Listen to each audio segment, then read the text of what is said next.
باب فی الاستعاذہ۔ کل یہ گزرا تھا کہ عام محدثین جو ہے وہ کتاب الدعوات کے عنوان سے مختلف دعائیں ذکر کرتے ہیں۔ امام ترمذی رحمہ اللہ کی کتاب الدعوات بڑی مفصل ہے، اور اس کے بعد امام بخاری رحمہ اللہ کی۔ باقی دیگر جو محدثین ہیں، امام ابن ماجہ وغیرہ، انہوں نے بھی نقل کی ہیں دعائیں۔ مصنف نے باقاعدہ عنوان تو نہیں باندھا دعوات کا، لیکن جو ادعیہ تھی وہ مختلف عنوانات کے تحت ذکر کی ہے۔ مثلا استغفار کے تحت جو استغفار والی دعائیں تھیں ان کو بیان کی ہے، اور استعاذہ کے تحت جو دعائیں تھیں ان کو انہوں نے بیان کی ہے۔ چنانچہ آج بھی مارکیٹ میں ہم دیکھتے ہیں کہ اس طریقے سے بھی مختلف کتابیں چھپ چکی ہیں، جس میں عنوانات کے حساب سے دعاؤں کو ذکر کیا گیا ہے۔ مثلا استغفار کی متعلق جو دعائیں ہیں، استعاذہ کے متعلق جو دعائیں ہیں، اور ایسے ہی کسی اور عافیت کے والے سے جو دعائیں ہیں، تو اس طریقے سے عنوان بنا کے انہوں نے ذکر کیا ہے۔ تو اس کی ابتدا امام ابو داؤد نے کی ہے۔ یہاں پہ استعاذہ پناہ مانگنا، چونکہ دو ہی چیزیں ہوتی ہیں، ایک ہوتا ہے دفع مضرت اور دوسرا ہوتا ہے جلب منفعت، اور دونوں کے اندر جو مقصودی چیز ہے وہ ہے دفع مضرت، جو کہ اولا ہے، چونکہ مضرت جب دور ہوگی تو منفعت خود بخود آ جائے گی۔ تو استغفار کے ذریعے سے بھی دفع مضرت ہے، اور استعاذہ کے ذریعے سے بھی دفع مضرت ہے۔ تو اس سے صوفیاء کا جو مقولہ ہے کہ التخلیۃ اولا من التحلیہ، وہ ثابت ہوتا ہے کہ تخلیہ بہتر ہے بنسبت کس کے؟ تحلیہ کے۔ اور تخلیہ کا مطلب یہ ہے کہ سب سے پہلے گناہ چھوڑے اور پھر نیکی کرے۔ طالب علم اگر محنت کرنا چاہتا ہے تو اس کے لیے یہ ہے کہ پہلے وقت بچائے۔ سمجھ آ رہی؟ وقت کے ضیاع کے نقصان سے اپنے آپ کو بچائے تو جلب منفعت خود بخود ہو جائے گی۔ پہلی جو روایت ہے حضرت عمر بن خطاب رضی اللہ عنہ کی، قال کان نبی صلی اللہ علیہ وسلم یتعوذ من خمس من الجبن، بزدلی، بخل۔ بزدلی بہادری کی جگہ پہ کمزوری دکھانا، بخل کنجوسی جس کو اردو میں کہا جاتا ہے، خرچ کی جگہ پہ نہ خرچ کرنا، بری عمر یعنی شر پیدا ہو انسان سے، وہ فتنۃ الصدری، سینے کے فتنے سے کینہ آ جائے، بغض آ جائے، حسد آ جائے، ریا آ جائے، اعاذنا اللہ منہا، اللہ ہمیں ان بیماریوں سے بچائے، وہ عذاب القبری، اور قبر کے عذاب سے۔ جی چلیں جی۔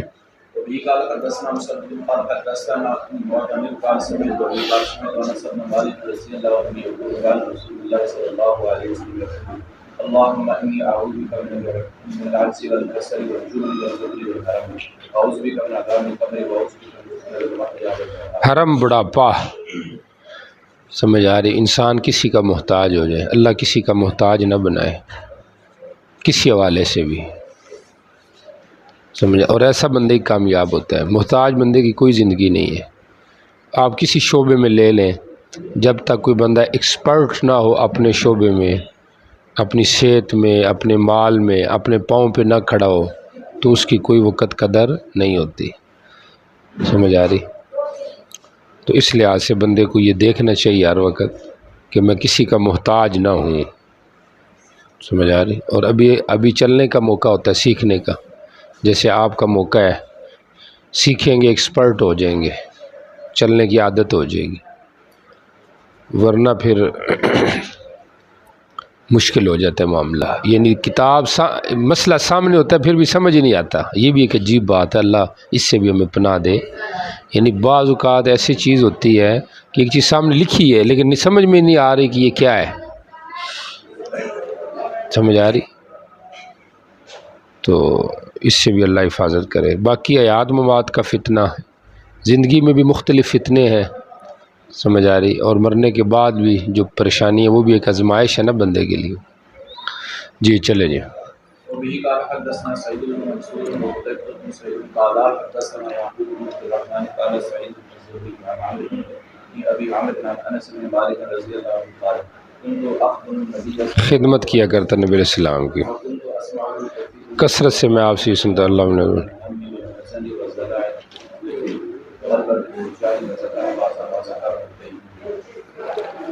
جی وزلع الدین، ضلع کمزوری کو کہتے ہیں، دین کی کمزوری سے، دین کی وجہ سے بندہ کمزور ہو جاتا ہے، سمجھ آ رہی؟ تو دین نہیں ہونا چاہیے بندے پہ، اس لیے حساب کتاب برابر رکھنا چاہیے۔ ہم اندرونی غم، حزن، پریشانی، اور حزن جو ہوتا ہے وہ سیاتی کا ہوتا ہے، بلکہ حزن ما فاتہ کا ہوتا ہے، اور ہم مطلق ہے مردوں کے غلبے سے، اور پیچھے بعض الفاظ جو دوسرے راوی نے ذکر کی یہاں پہ اس کو بھی ذکر، اللہم نعوذ بک من الہم والحزن وضلع الدین والبدر۔ جی چلیں جی۔ وبه قال حدثنا القعنبي عن مالك عن ابي سعيد الخدري عن طاووس عن عبد الله بن عباس رضي الله عنه ان رسول الله صلى الله عليه وسلم كان يعلمهم هذا الدعاء كما يعلمهم السوره، جیسے سورت سکھاتے تھے، يقول اللهم اني اعوذ بک من عذاب جہنم واعوذ بک من عذاب القبر واعوذ بک۔ المسيح الدجال واعوذ بك من فتنة الدجال۔ کوئی شک نہیں، کوئی شک نہیں۔ جی چلے جی۔ قال حدثنا ابراهيم بن موسى الرازي قال اخبرنا عيسى قال حدثني هشام بن وكيع عن عائشه رضي الله عنها ان النبي صلى الله عليه وسلم كان يدعو بهؤلاء الكلمات اللهم اني اعوذ بك من فتنة النار وعذاب النار ومن شر النار۔ مالداری بھی شر ہے، فقر بھی شر ہے، سمجھ آ رہی؟ مالداری کسی بھی چیز کی ہو آزمائش ہے، پیسے کی ہو، دولت کی ہو، جائیداد کی ہو، علم کی ہو، سمجھ آ رہی؟ عمل کی ہو، سب شر بن جاتے ہیں۔ فقر کے شر سے بھی پناہ مانگتا ہوں۔ جی چلیں۔ وبه قال حدثنا موسى بن اسماعيل قال حدثنا مالك قال اخبرنا سعد بن عبد الله بن سعيد بن يسار عن ابي هريره رضي الله عنه ان النبي صلى الله عليه وسلم كان يقول اللهم اني اعوذ بك من الفقر والقله والزنا واعوذ بك من ان اظلم او اظلم۔ قلت خیرات سے، کم نیکی کروں، عاجزی سے، ظلم کروں یا کوئی، سب سے پناہ مانگتا ہوں، سمجھ آ رہی؟ اللہ میں بھی پناہ دے۔ جی چلیں۔ وبه قال حدثنا موسى بن اسماعيل قال حدثنا ابن عوف قال حدثنا البخاري بن داود قال حدثنا يعقوب بن عبد الرحمن بن موسى عن عبد الله بن دينار عن ابن عمر رضي الله عنه قال من دعاء رسول الله صلى الله عليه وسلم اللهم اني اعوذ بك من زوال نعمتك وتحويل عافيتك وفجاءة نقمتك وجميع سخطك۔ یہ بڑی پیاری دعا ہے، اللہم انی اعوذ بک من زوال نعمتک، عافیت بدل جائے، نقمت اور سزا اچانک آ جائے اور ناراضگی آ جائے، سمجھ آ رہی؟ نعمت کا جو زوال ہے اس سے پناہ مانگنی چاہیے، اور سب سے بڑی نعمت تلبس بالعلم والعمل، سمجھ آ رہی؟ خدمت الدین ہے،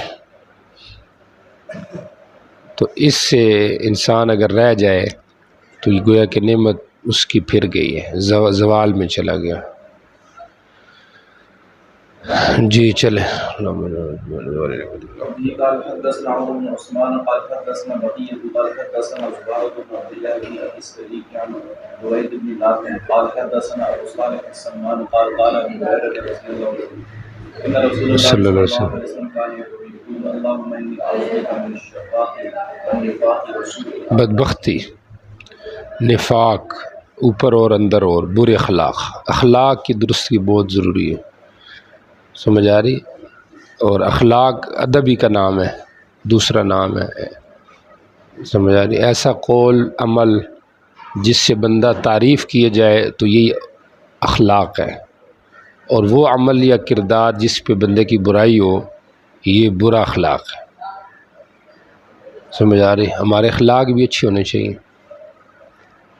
سمجھ آ رہی؟ اخلاق اچھے، کم از کم یہ درجہ ہوتا ہے کہ ملنے والے سے انسان اچھے طریقے سے ملے، اس سے حال وال پوچھے، اس سے کم از کم چائے پوچھے، نہیں پوچھیں گے تو پٹھان تو ناراض ہو جائیں گے. کیا خیال ہے؟ تو اس لیے چائے پوچھنا چاہیے ان کو، ادنا درجہ ہے،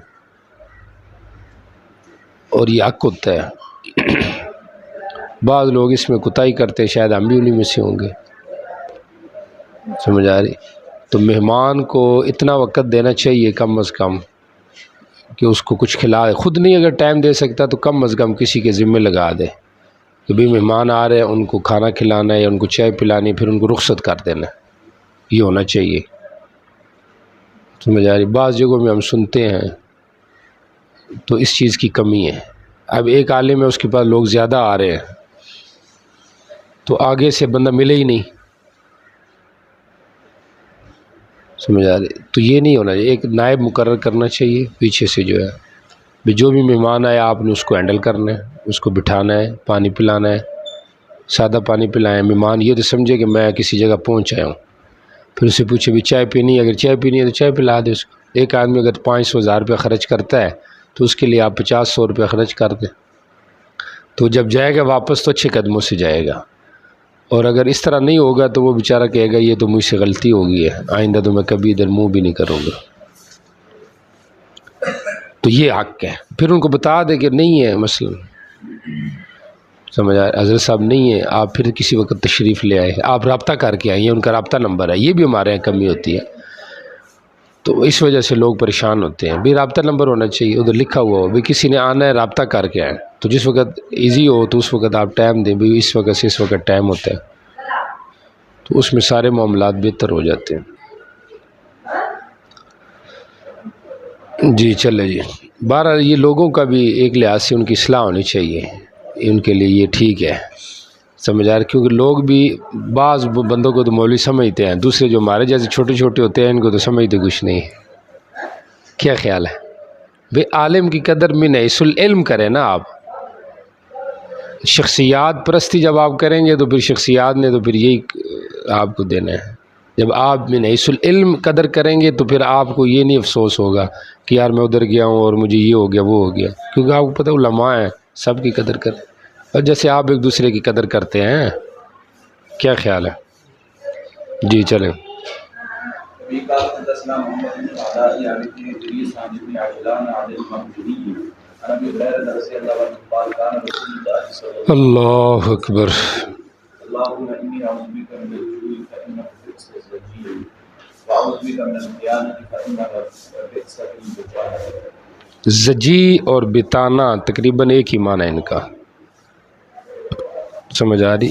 بئس الزجی بہت برا بستر ہے، اور بتانا کا بھی یہی معنی ہے.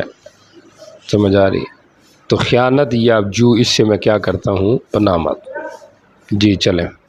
وبه قال حدثنا قتيبة بن سعيد قال حدثنا ليس بن سعيد بن سعيد المقبوري عن أبي عباد بن سعيد أنه سمع أبا هريرة رضي الله عنه يقول كان رسول الله صلى الله عليه وسلم يقول اللهم إني أعوذ بك من الأربع من علم لا ينفع ومن قلب لا يشعر ومن نفس لا تشعر ومن دعاء لا يسمع. بتانا مطلب وہی چیز جو انسان اندر چھپائے، تو وہ بھی مقصد وہی ہے کہ زجی بستر، بتانا جو چیز انسان کے باطن میں ہو واللہ عالم، تو یہ ایک بری چیز ہے کہ انسان کے اندر خیانت ہو. سمجھے؟ 4 چیزوں سے پناہ مانگتا ہوں: علم نفع نہ دے، دل خشوع نہ ہو، نفس سیر نہ ہو، دعا سنی نہ جائے. اور یہ واقعتاً ایسی بات ہے. علم نافع اللہ سے مانگنا چاہیے. سمجھ آ رہی؟ غیر نافع کا کوئی فائدہ نہیں ہے. اور نافع وہی ہوتا ہے جو حق پرست لوگوں کے پاس ہوتا ہے. سمجھ آ رہی؟ وہ نفع دیتے، ورنہ تو علم اگر دوسروں کے پاس جائے لیکن وہ نقصان دے، وہ تو نافع نہ ہوا. نافع میں تعدیہ بھی ہونا چاہیے، اور تعدیہ کے ساتھ ساتھ اس کا دنیاوی و اخروی فائدہ بھی ہونا چاہیے. سمجھ آ رہی؟ ٹھیک ہوگا. ومن دعاء اللہ یسمع نفس اللہ تشبہ. سیر ہی نہیں ہو رہا. جی چلیں. وبه قال حدثنا محمد بن متوكل قال حدثنا معتمر قال ابو المعتمر ورأى أن أنس بن مالك رضي الله عنه حدثنا عن النبي صلى الله عليه وسلم كان يقول اللهم إني أعوذ بك من صلاة لا تنفع وذكر دعاء. ٹھیک ہو گیا. وفي قال حدثنا عثمان بن ابي شيبه قال حدثنا جرير عن منصور عن بلال بن يسار عن فرقة بن نوفل الحجاجي قال سألت عائشة أم المؤمنين رضي الله عنها عما كان رسول الله صلى الله عليه وسلم يدعو به قالت كان يقول اللهم إني أعوذ بك من شر ما عملت ومن شر ما لم أعمل. جو عمل کیا ان کا شر اور جو نہیں کیا ان کا شر. اب معلوم عمل کا شر کیا ہے؟ جب وہ عمل ہے ہی نہیں تو شر کیسے؟ کہتے ہیں دوسرے کے عمل کا شر مراد ہے، کیونکہ بعض اوقات بندہ کرتا اور ہے لیکن اس کا شر اس پہ بھی مرتب ہوتا ہے. سمجھ آ رہی؟ ظہر الفساد فی البر والبحر بما کسبت ایدی الناس. تو من شر ما لم اعمل کا یہ مطلب ہے، یا من شر ما لم اعمل حتی الان، آئندہ میں کروں گا تو اس کے شر سے بھی پہلے ہی پناہ دے دے مجھے. سمجھ آ رہی؟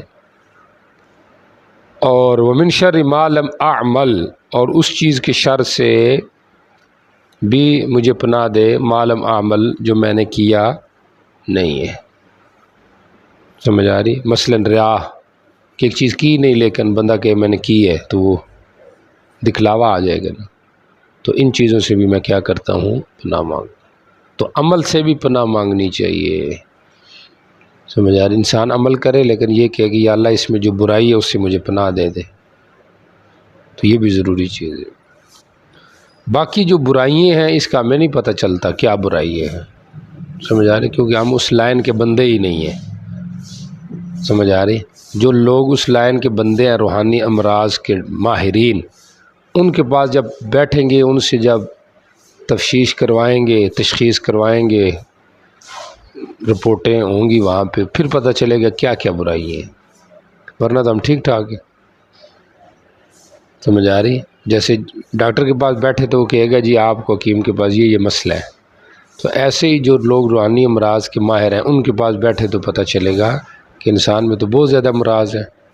جی وفي قال حدثنا احمد بن حنبل قال حدثنا محمد بن عبد الله بن الزبير وفي قال حدثنا احمد قال حدثنا وكيل الإمام عن سعد بن اوس عن بلال بن عبسي عن شقير بن شكل عن ابيه رضي الله عنه قال في حديث ابي احمد شكل بن حميد قال قلت يا رسول الله علمني الدعاء قال قل اللهم اني اعوذ بك من شر السمع ومن شر البصر ومن شر اللسان ومن شر القلب ومن شر منی، بری موت یا آرزوئیں منی، ان کے شر سے بھی پناہ مانگتا ہوں. جی چلیں. وفي قال حدثنا عبيد الله بن عمر قال حدثنا مكي بن ابراهيم قال حدثنا عبد الله بن سعيد عن سيفي مولى افلح مولى ايوب عن ابي اليسار رضي الله عنه ان رسول الله صلى الله عليه وسلم كان يدعو اللهم اني اعوذ بك من الهدم واعوذ بك من الفرج واعوذ بك من الغرق والهلاك والغنم واعوذ بك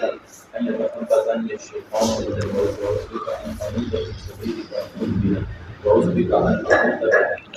تردی اوپر سے نیچے گرنا، غرق پانی میں غرق ہونا، حرق جل جانا، حرم بڑھاپا بہت زیادہ، اور حدم کوئی چیز اوپر میرے گر جائے.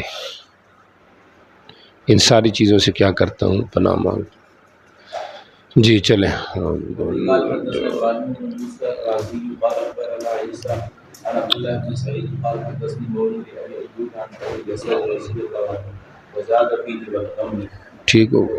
دعاؤں پہ مختلف کتابیں علماء نے لکھی ہیں، اذکار پہ، دعاؤں پہ. امام نووی کی بھی غالباً کتاب ہے. سمجھ آ رہی ہے؟ مناجات مقبول حضرت تھانوی صاحب کی بھی، الحسن والحسین بھی ہے. سمجھ آ رہی ہے؟ تو یہ جو دعائیں ہیں ان کا اہتمام کرنا چاہیے. ویسے مناجات مقبول اچھی چیز ہے کیونکہ اس میں منزل مختلف ہیں، تو یومیہ ایک منزل بندہ پڑھ لے تو اس سے دعائیں یاد بھی ہوں گی اور ہر قسم کی دعا گویا کہ بندہ مانگ لے گا. جی چلیں. وفي قال حدثنا موسى بن اسماعيل قال حدثنا عمار قال اخبرنا قتادة عن انس رضي الله عنه النبي صلى الله عليه وسلم قال يقول اللهم اني اعوذ بك من البرص والجنون والجذام ومن سيء الاسقام. برس جو جسم پہ سفید داغ بن جاتے ہیں، اور جذام اس سے جسم کٹنے لگ جاتا ہے. تو یہ جو جذام ہے یہ وہ بیماری ہے.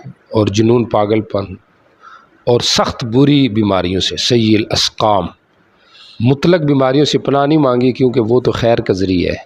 لیکن سخت بیماری بعض اوقات انسان ایمان سے ہاتھ دھو بیٹھتا ہے، تو اس لیے اس سے پناہ مانگیے۔ جی وبه قال حدثنا احمد بن عبيد الله البغدادي قال حدثنا حسان بن عوف قال اخبرنا الجلالي عن ابي نصرة عن ابي سعيد الخدري رضي الله عنه قال دخل رسول الله صلى الله عليه وسلم هذا يوم المسجد فاذا هو برجل من الانصار يقال له ابو امامہ۔ جی قال يا ابا امامة قال اراك جالس في المسجد في غير وقت الصلاه قال هموم لزمتني وديون يا رسول الله پریشانی ہے، قرضے ہیں، کیا کریں؟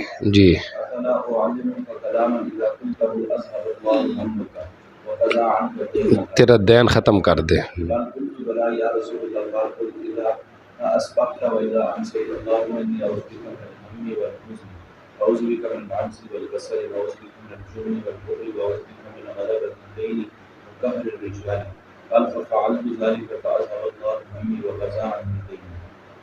ٹھیک ہو گیا۔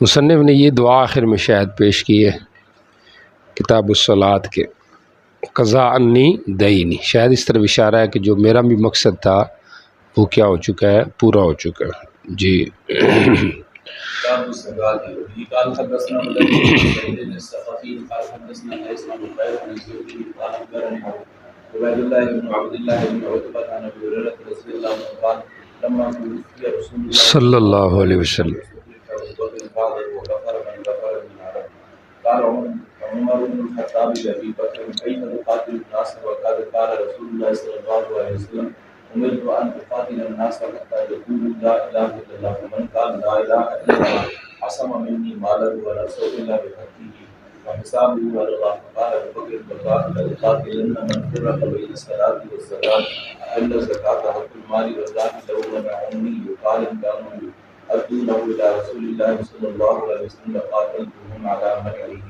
فقال عمر بن الخطاب فوالله ما هو إلا أن رأيت الله قد شرح صدر أبي بكر للقتال قال فعرفت أنه كافر قال أبو داود رواه رباح بن زيد عن معمر عن الزهري بإسناده قال بعض من قال ورواه ابن وهب عن يونس قال عناقل قال أبو داود قال شعيب بن أبي حمزة ومعمر بن الزبيدي عن الزهري في هذا الحديث منعوني عناقا ورواه عن بصر عن الزهري في هذا الحديث قال عناقل۔ اچھا جی، بسم اللہ الرحمن الرحیم۔ کتاب الزکوٰۃ، کتاب الصلاۃ کے بعد کتاب الزکوٰۃ ہے۔ محدثین کی ترتیب یہی ہے عموماً کہ وہ صلاۃ کے بعد زکوٰۃ ذکر کرتے ہیں، جیسے کہ امام بخاری نے بھی ایسے ہی کیا رحمہ اللہ نے، اور دیگر محدثین نے بھی ایسے کیے، امام ترمذی نے بھی ایسے کیے، اور ہونا بھی ایسے چاہیے دو وجوہ سے۔ ایک وجہ تو یہ ہے کہ 32 جگہ میں قرآن میں صلاۃ کے ساتھ زکوٰۃ کا ذکر آیا، اقیم الصلاۃ و آتوا الزکاۃ، سمجھ آ رہی؟ تو اس اتصال کی وجہ سے سمجھ آ رہی، جو باری تعالیٰ کے کلام میں ہے تو باقی جگہوں میں بھی ایسے ہی ہونا چاہیے۔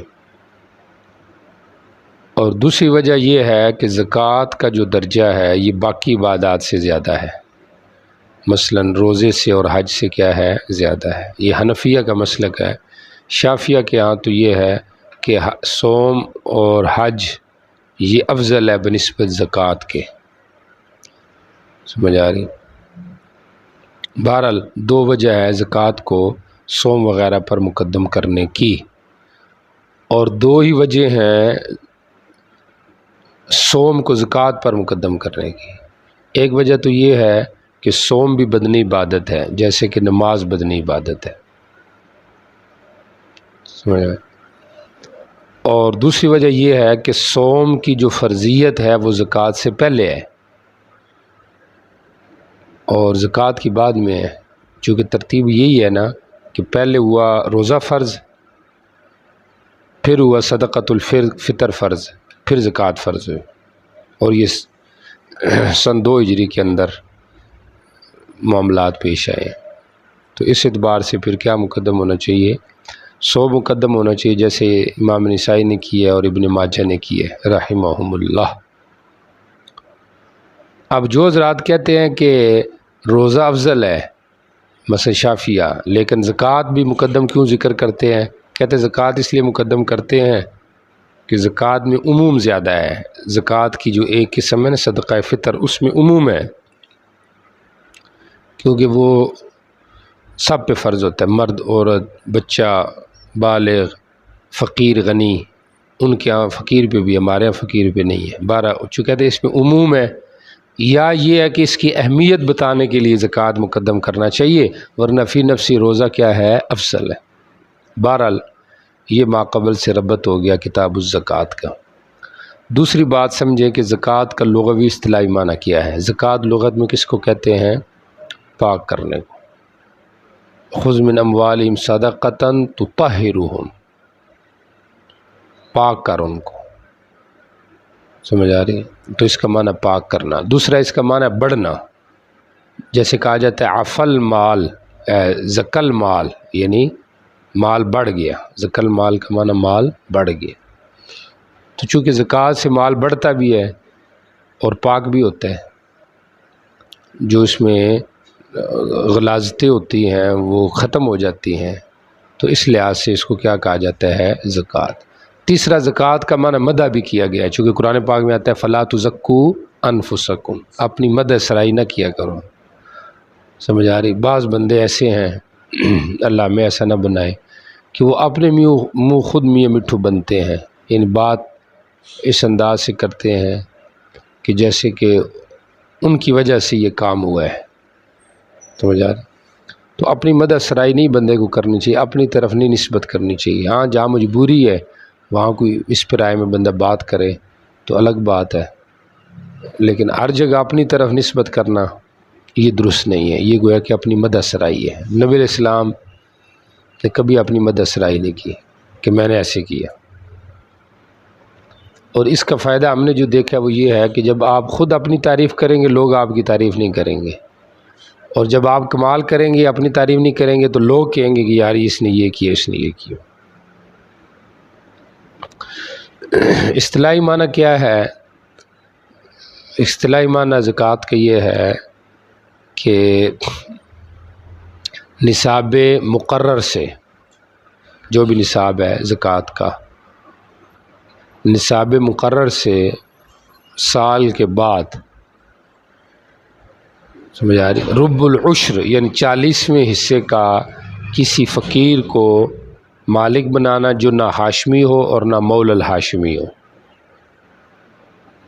سمجھ آ رہی؟ نصاب مقرر سے سال کے بعد کسی فقیر کو جو کہ نہ ہاشمی ہو نہ مولا الہاشمی ہو مالک بنانا، اس کو کیا کہا جاتا ہے؟ زکوٰۃ کہتے ہیں. ویسے زکوٰۃ کا ایک معنی مال پہ بھی بولا جاتا ہے مجازن نام، لیکن مراد جو فعل زکوٰۃ ہے وہ ہو رہی ہے کہ زکوٰۃ کہتے کسی ہیں؟ کسی کو مالک بنانا. سمجھ آ رہی؟ ساتھ ایک بات رہ گئی، بنیت الزکوٰۃ، زکوٰۃ کی نیت سے مالک بنانا. سمجھ آ رہی؟ باقی ہاشمی نہ ہو وہ تو ظاہری بات ہے، بنو ہاشم پہ زکوٰۃ نہیں ہے. حافظ ابن حجر وغیرہ نے قید لگائی ہے کہ وہ مطلبی بھی نہ ہو بنو المطلب سے، تو ان کے ہاں زکوٰۃ جیسے ہاشمی کو دینا ٹھیک نہیں، بنو المطلب کو بھی دینا ٹھیک نہیں.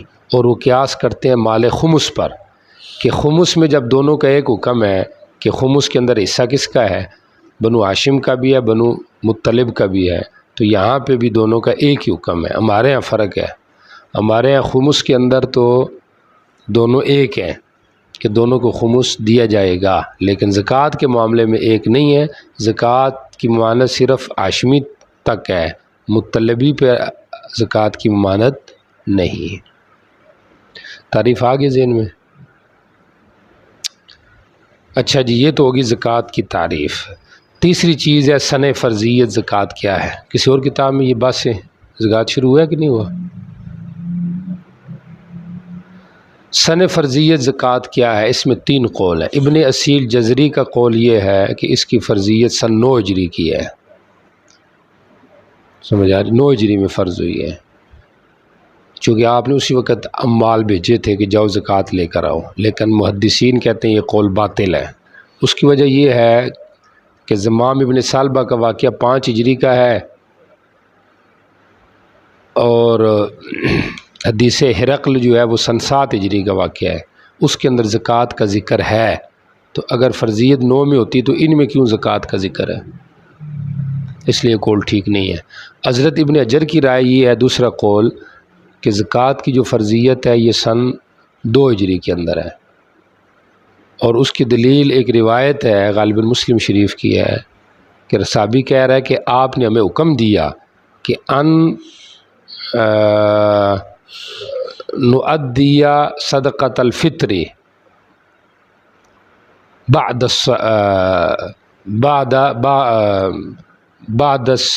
کیا کہتے اس کو، ان نؤدی صدقۃ الفطر بعد الصلاۃ، پہلے نماز کا حکم تھا، بعد میں ہمیں آپ نے حکم دیا کہ ہم صدقہ فطر ادا کریں۔ تو صدقہ فطر کب ادا ہوتا ہے؟ بلکہ ان نؤدی صدقۃ الفطر قبل الزکوٰۃ، زکوٰۃ سے پہلے ہم کیا کریں؟ صدقہ فطر دیں، یعنی زکوٰۃ کا حکم آپ نے بعد دیا، امرنا ان نؤدی قبل الزکوٰۃ، یعنی پہلے صدقہ فطر کا حکم دیا، بعد میں زکوٰۃ کا حکم دیا، تو مطلب صدقہ فطر پہلے ہے، زکوٰۃ بعد میں ہے، اور صدقہ فطر کس کا تتمہ ہے؟ روزے کا، چونکہ وہ تو روزے کی کمی کوتاہی دور کرنے کے لیے ہے نا، تو پتہ چلا کہ پہلے روزہ ہے، پھر صدقہ فطر ہے، پھر زکوٰۃ ہے، تو اس طریقے سے پھر اس کی فرضیت ہوئی ہے۔ سمجھ آ رہی؟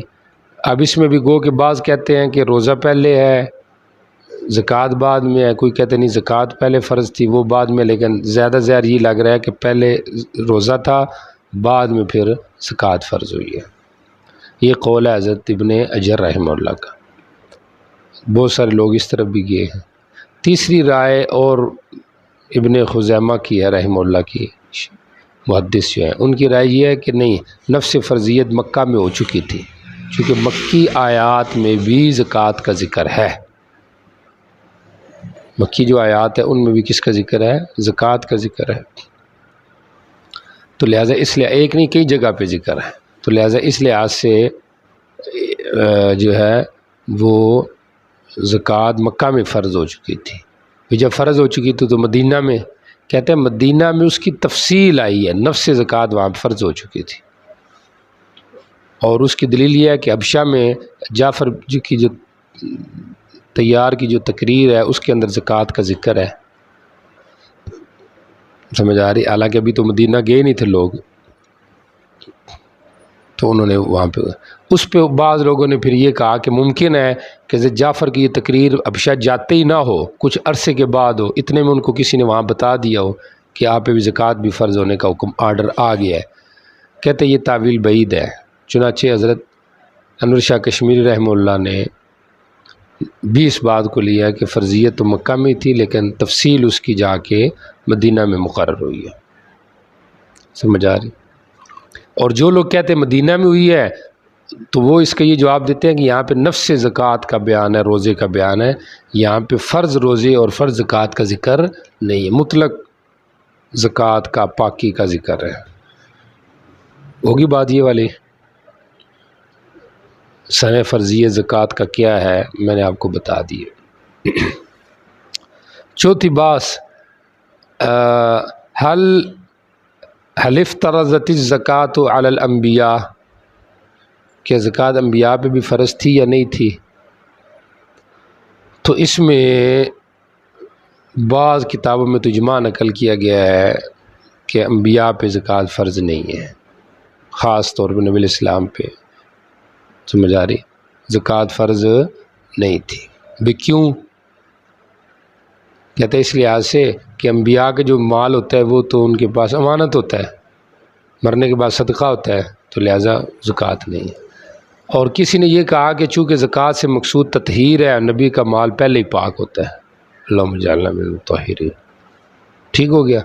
لیکن اجماع کی بات ٹھیک نہیں ہے، کیونکہ شافعیہ وغیرہ کے ہاں یہ نقل کیا گیا ہے کہ ان کے ہاں انبیاء پہ زکوٰۃ ہوتی ہے، کیونکہ جب انبیاء کی ملک ثابت ہے تو پھر ان کے اندر زکوٰۃ بھی ہوگی، دینا نہ دینا بعد کی بات ہے، لیکن انبیاء کے مال میں زکوٰۃ ہوتی ہے۔ کتنی باتیں ہو گئی ہیں؟ 4۔ پانچویں بات، زکوٰۃ کیوں دینی ہے؟ تو اس کی مختلف حکمتیں آپ جتنی سمجھے اتنی ہیں، سمجھ آ رہی ہے؟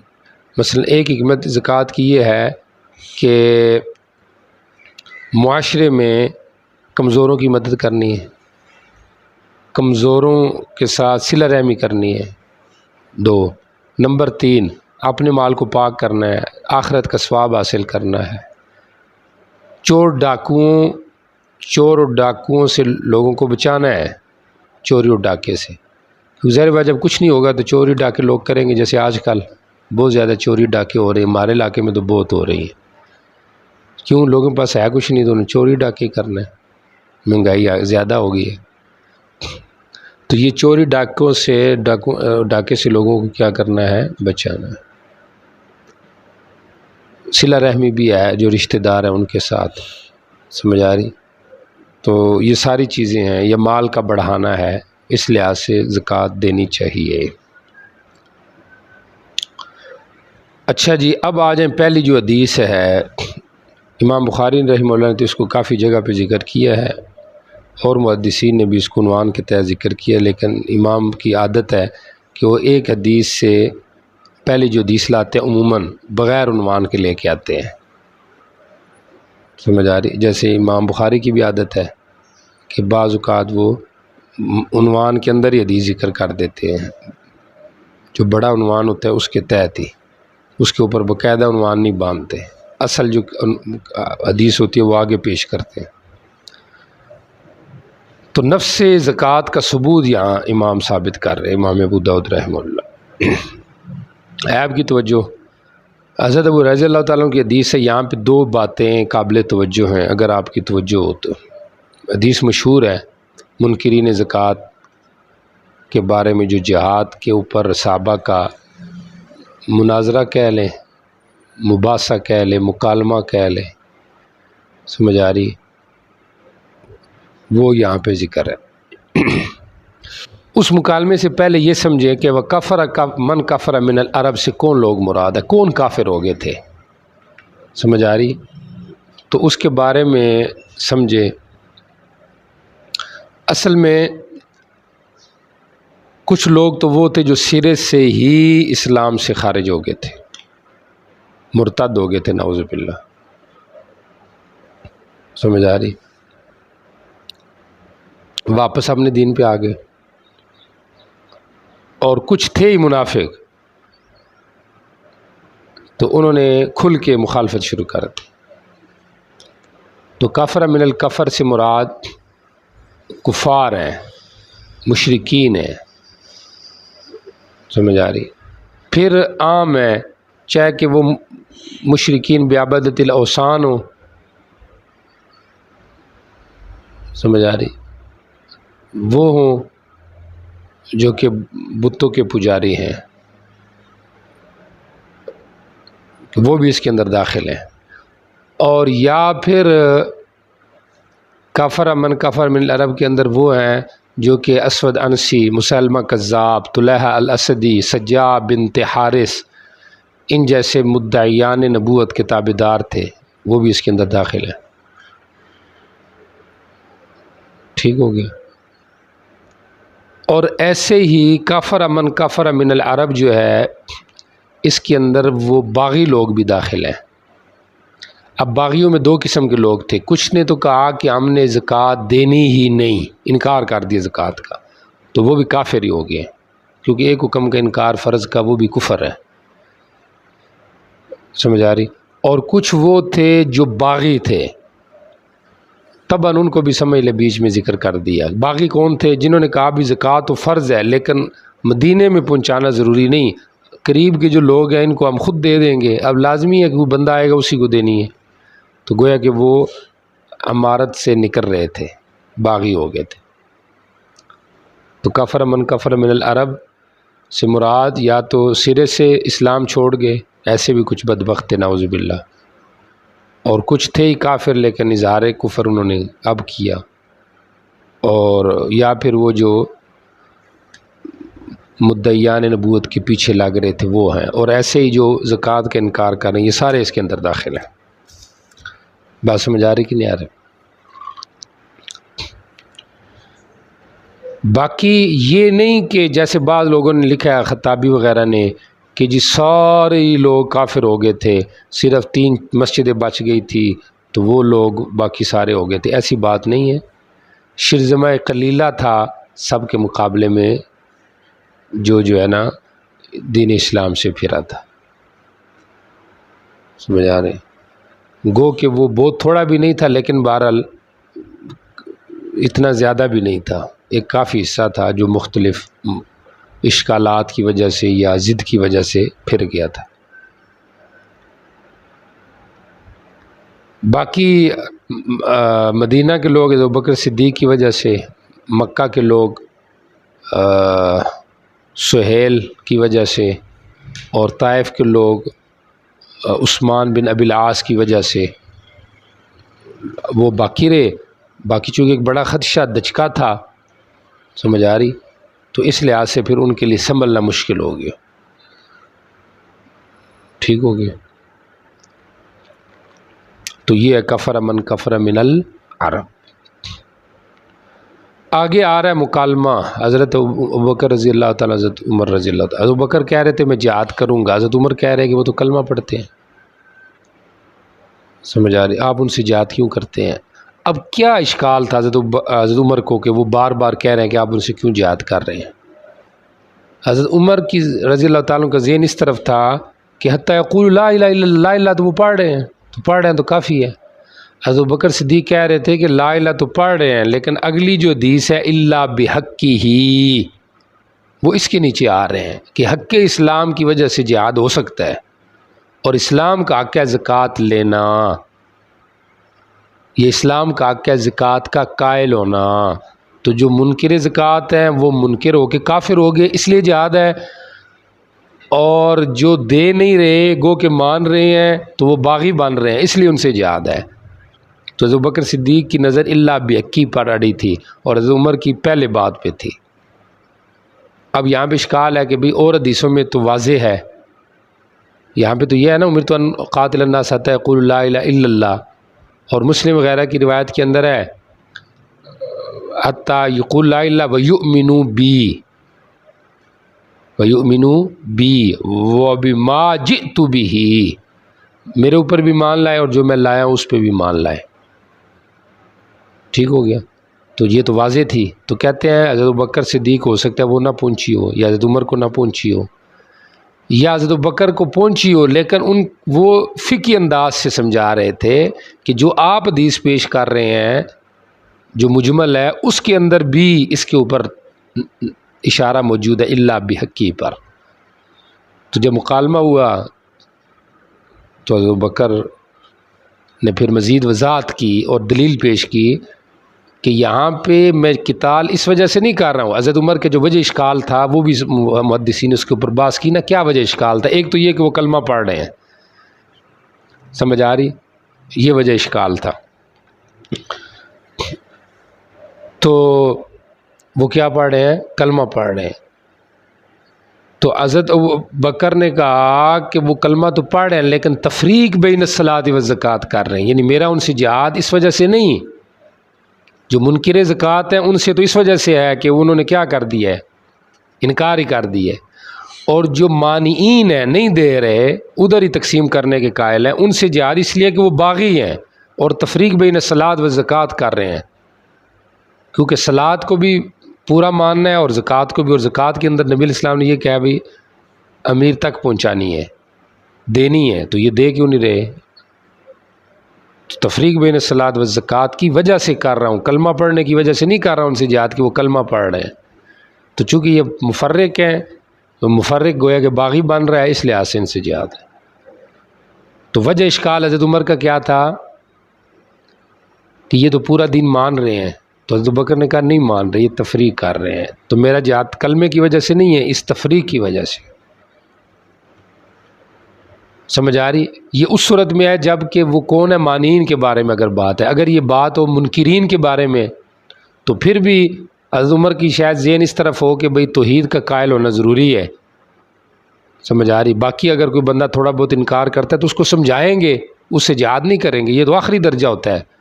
تو حضرت بکر نے کہا کہ نہیں، سمجھ آ رہی، کہ دین کے ضروری امر کا انکار یہ کفر ہے. تو تفریق کرنا یہ بھی کفر ہے، تو لہذا میں اس سے جہاد کروں، چاہے وہ توحید کا ہو یا انکار نماز کا ہو یا ان کے درمیان تفریق کا ہو، اقرار ہو، تب بھی میں ان سے جہاد کروں۔ تو اصل یہ نکلا کہ اللہ بیکی سے بھی حضرت بکر نے استدلال کیا اور قیاس بھی ثابت کیا۔ قیاس یہ کیا، نماز زکوٰۃ کو نماز پہ قیاس کیا، تو حضرت عمر کا اللہ نے سینہ کھول دیا،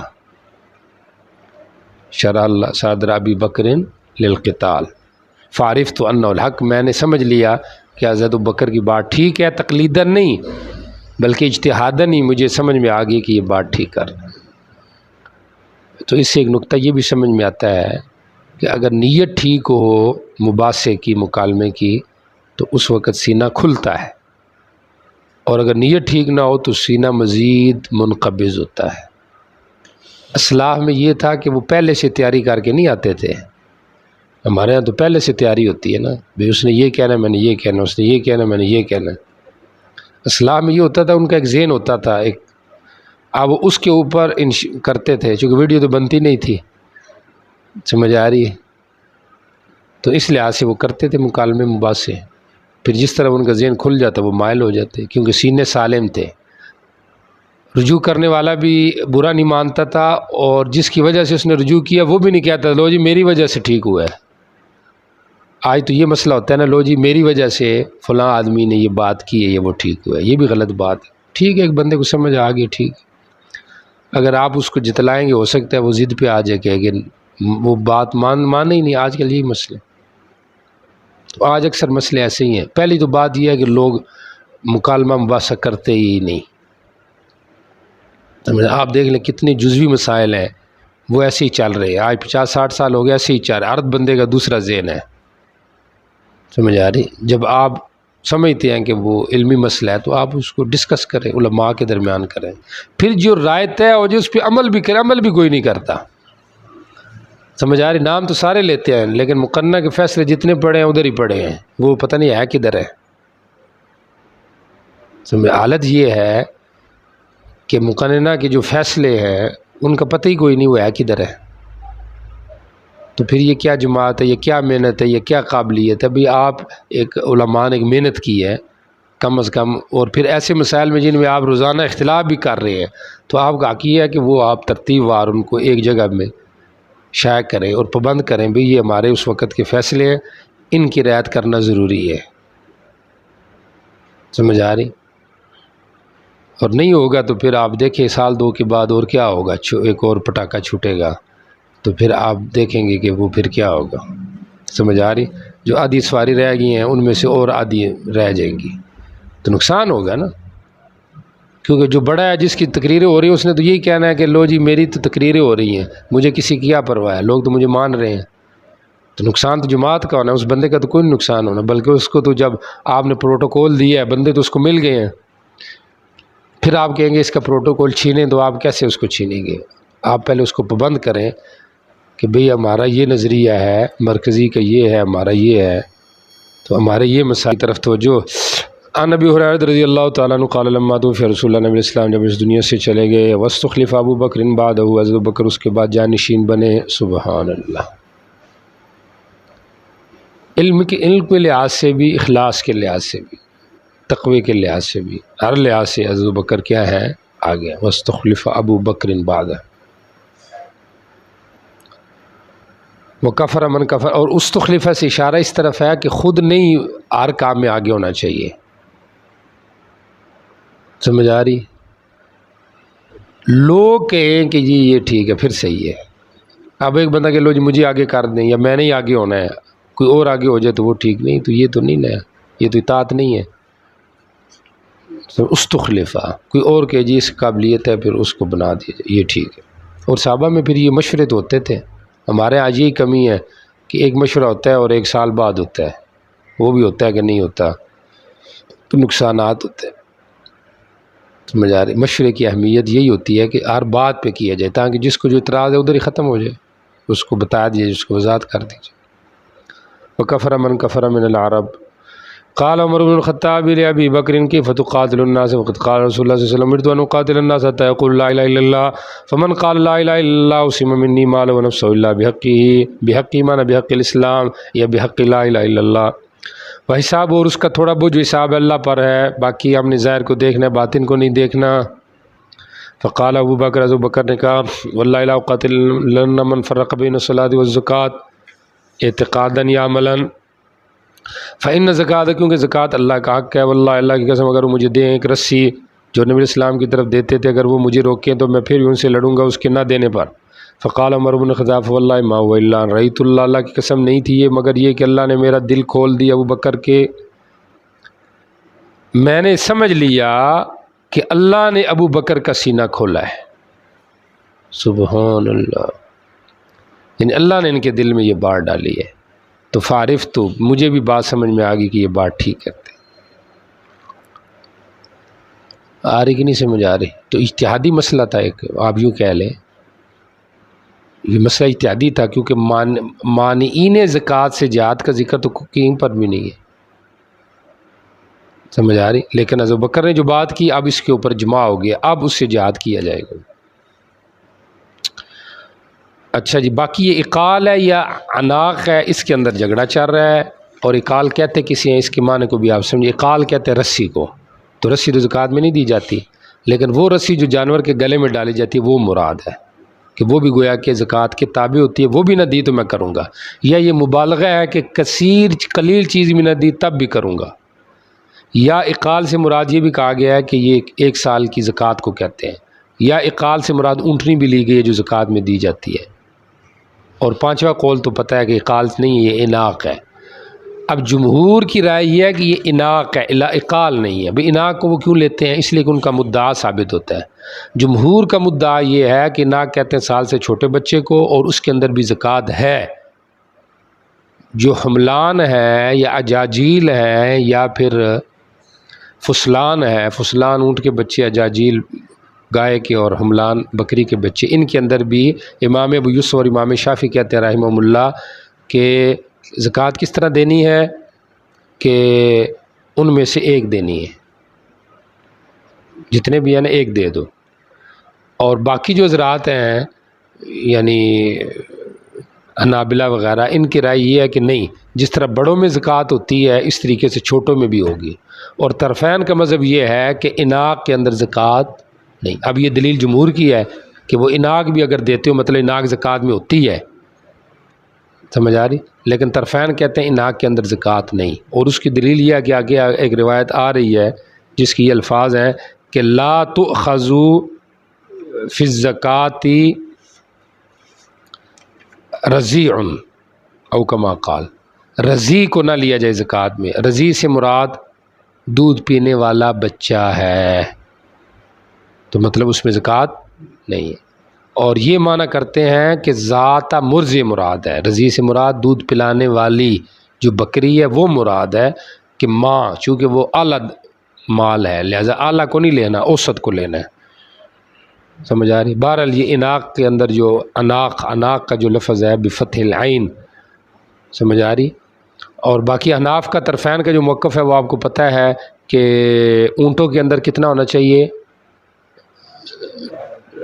اونٹوں کے اندر وہ ہونا چاہیے، کیا کہتے ہیں اس کو، 5 سال کا اونٹ ہونا چاہیے. سمجھ آ رہی. اور گائے کے اندر اس کو طبی ہونا چاہیے، اور بکریوں کے اندر اس کو دوندا ہونا چاہیے، سنج طبی، اور بنت مخاض اونٹوں کے اندر. تو یہ عمر ہے زکوٰۃ کے وجوب کی، اس سے پہلے زکوٰۃ واجب نہیں. بات سمجھ آ رہی. باقی وہ حضرات بچوں پہ بھی کیا لازم کرتے ہیں، زکوٰۃ لازم کرتے ہیں. اور ان کا موقف کیا ہے، مثلا 40 بکریاں تھیں، ان کے 40 بچے تھے. اب ہوا یہ کہ سال سے پہلے جیسے بچے ہوئے تو سال مطلب چل رہا ہے، مائیں مار گئی ہیں. اب جب ماؤں والا سال پورا ہوا تو سمجھو بچوں کا بھی سال پورا ہو گیا، تو لہٰذا اب زکوٰۃ دینی ہے. آ رہی بات سمجھ؟ مثلا بچے تو اب ہوئے ہیں، 4 مہینے بعد ماؤں کا سال پورا ہونا تھا، مائیں تو ساری مر گئی ہیں، پیچھے بچے رہ گئے، بیچ دی گئی ہیں. تو اب 4 مہینے جب ماؤں کا سال پورا ہے سمجھو بچوں کا بھی پورا ہو گیا. یہ نہیں مطلب کہ بچوں پر سب سال پورا ہو جائے گا، کیونکہ وہ تو بچے نہیں رہیں گے نا. بچوں سال جب زکوٰۃ دینی ہے بچوں میں سال کے بعد، تو سال کے کون سا سال؟ ان کی ماؤں والا سال، خود ان کا اپنا سال نہیں.